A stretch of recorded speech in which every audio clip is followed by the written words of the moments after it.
জাতীয় নাগরিক পার্টির পক্ষ থেকে আজকের এই ঐক্যমত্য কমিশনের সংস্কার প্রস্তাবে আজকে আমাদের পক্ষ থেকে প্রতিনিধি হিসাবে আমি আরিফুল ইসলাম আদিল উপস্থিত হয়েছি এবং আমাদের এখানে আরও ছিলেন যুগ্ম সদস্য ডক্টর তাসলিম জারা এবং আমাদের সংস্কার কমিটির সদস্য এবং নাগরিক পার্টি যারা জাভেদ রাসেল ভাই উপস্থিত ছিলেন।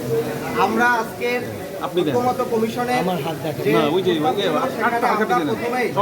জাতীয় ঐক্যমত কমিশন যে পদ্ধতিতে সামনের দিকে এগিয়ে যাচ্ছে এবং তাদের দল নির্বাচন করার যে পদ্ধতি এবং ঈদের পূর্বে ঐক্যমত কমিশনের সভাপতি এবং সরকারের প্রধান উপদেষ্টা তার যে বক্তব্য ছিল সে বিষয় নিয়ে আমরা প্রশ্ন তুলছি।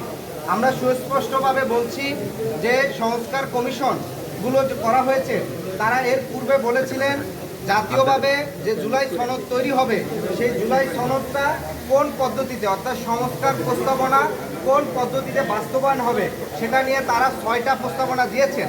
সেক্ষেত্রে 6টা প্রস্তাবনা ছিল নির্বাচনের আগে অধ্যাদেশের মাধ্যমে, অথবা নির্বাচনের আগে গণভোট, অথবা নির্বাচনের সময় গণভোট, অথবা গণপরিষদ নির্বাচন, অথবা গণপরিষদ অথবা আইনসভার নির্বাচন।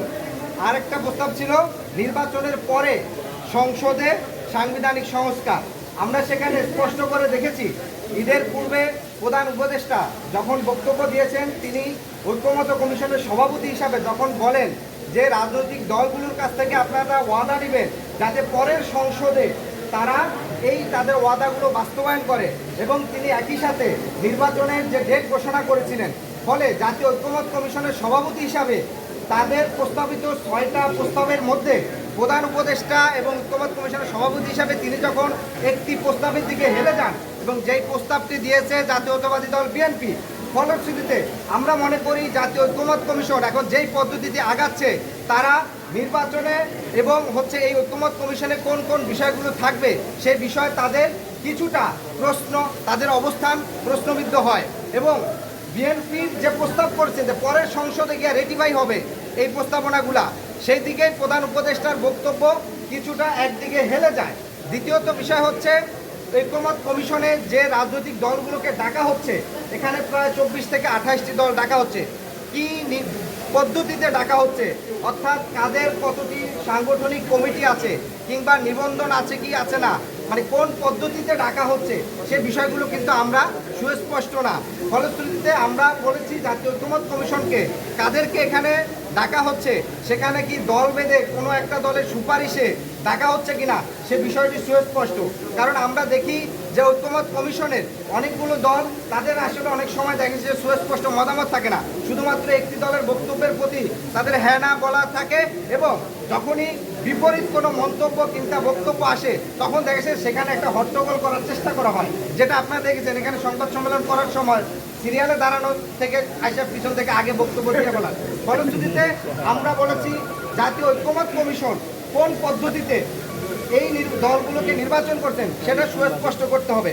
আরেকটা গুরুত্বপূর্ণ আমাদের বক্তব্য ছিল যে আপনারা জানেন যে জুলাই আগস্টের গণ অভ্যুত্থান সংগঠিত হয়েছে, এই অভ্যুত্থান শুধুমাত্র সকল রাজনৈতিক দলের চেষ্টায় হয় নাই, এর বাহিরে সকল পেশাজীবী সংগঠন, সকল পেশাজীবী এবং জনতার একটা বড় অংশগ্রহণ ছিল যাদের আসলে কোনো প্রতিনিধি নাই। একই সাথে এখানে ছাত্রদের একটা বড় অংশগ্রহণ ছিল। ফলশ্রুতিতে আমরা মনে করি শুধু এখানে যাদেরকে ডাকা হয়েছে এরাই সারা বাংলাদেশের সকল জনগণের 100% ম্যান্ডেট নিয়ে আসতে পারে না। কারণ শুধুমাত্র রাজনৈতিক দলগুলোই যদি সকল জনগণের ম্যান্ডেট নিয়ে আসতে পারতো তাহলে আপনারা দেখেছেন যে অভ্যুত্থানের পূর্বে কিন্তু 64 দল, 56 দল কিংবা 54 দল মিলে কিন্তু নির্বাচনের পূর্বে আন্দোলন করা হয়েছে, তখন কিন্তু সরকার পতন কিংবা কোনো ধরনের গণপ্রতিরোধ করা হয় না। ফলে আমরা মনে করি এই গণ অভ্যুত্থানে গুরুত্বপূর্ণ 3টা স্টেক হোল্ডার, একটা হচ্ছে সকল রাজনৈতিক দল মিলে একটা স্টেক হোল্ডার, জনতার একটা স্টেক হোল্ডার এবং সকল শিক্ষার্থীরা তরুণরা একটা স্টেক হোল্ডার। সেই জায়গার থেকে রাজনৈতিক দল দেখে তার মধ্যে আবার কিছু রাজনৈতিক দলকে ডাকা হয়েছে, কিছু আবার ডাকা হয় না। কোন পদ্ধতিতে ডাকা হয়েছে সেই বিষয়গুলো সুস্পষ্ট করার জন্য বলেছি। ফলে আজকে আমাদের নারী আসনের ক্ষেত্রে আমাদের এখানে প্রস্তাব ছিল, আলোচনাটা এখনো চলমান আছে, এটা এখনো শেষ হয় না, তবে সেক্ষেত্রে আমাদের প্রস্তাবনা ছিল সংসদে নারী আসনে যেন সরাসরি ভোটের মাধ্যমে হয়। কোন পদ্ধতিতে হবে সেটা এখনো আলোচনা চলমান আছে। অর্থ বিল এবং বসেছে সেটা তার কোনো সমস্যা নেই।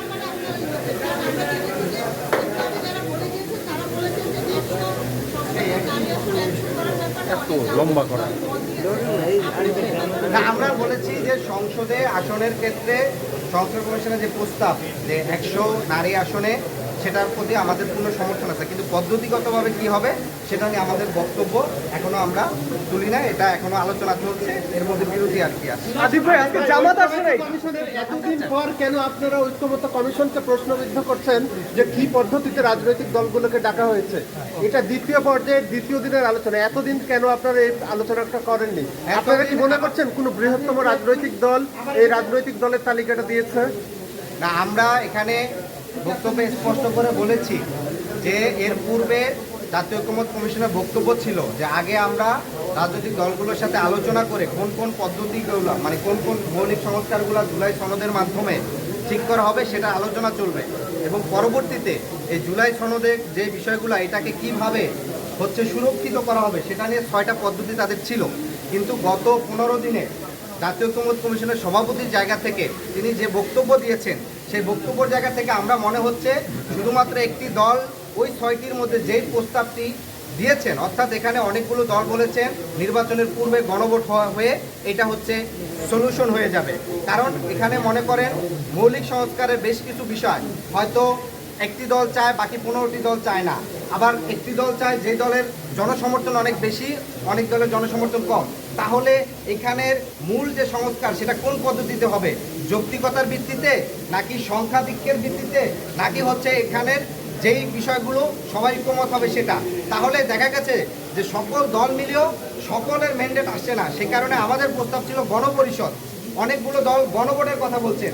বিএনপির প্রস্তাব ছিল পরবর্তী সংসদের মাধ্যমে এই জিনিসটি বাস্তবায়ন হবে।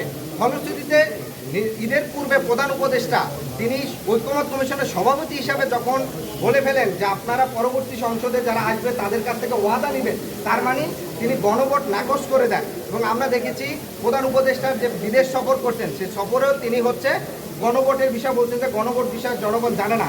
ফলে তার ঐক্যমত্য কমিশনের সভাপতির জায়গা থেকে এই বক্তব্য তাদেরই যে 6টি প্রস্তাবনা দিয়েছে সেখানে বাকি 5টিকে খারিজ করে বলে, যার কারণে আমরা ঐক্যমত্য কমিশনের এই বিষয়গুলো নিয়ে উত্থাপন করেছি যে কেন এই বিষয়টি করা হয়েছে। একই সাথে আমরা একটি বিষয় বলতে চাই যে এখানে বলা ছিল জাতীয় ঐক্যমত্য কমিশন সকল দলের সাথে আলাপ আলোচনা করে পরবর্তীতে বাস্তবায়ন কী হবে, এর পরবর্তীতে নির্বাচন কিংবা অন্য সংক্রান্ত আগাবে। কিন্তু ঐক্যমত্য কমিশন চলাকালীন অবস্থায় যখন দেশের বাহিরে বসে শুধুমাত্র একটি দল কিংবা এক দলের এক ব্যক্তির সাথে আলোচনা করে পুনর্বিবেচনা করার চেষ্টা করা হয় যে কবে নির্বাচন হবে কি হবে না, কিংবা সংস্কার কতটুকু হবে কি হবে না, তখন এই বিষয়টি সরকার জায়গা থেকে তাদের নিরপেক্ষতা নিয়ে প্রশ্ন তোলা হয়। সবাইকে ধন্যবাদ।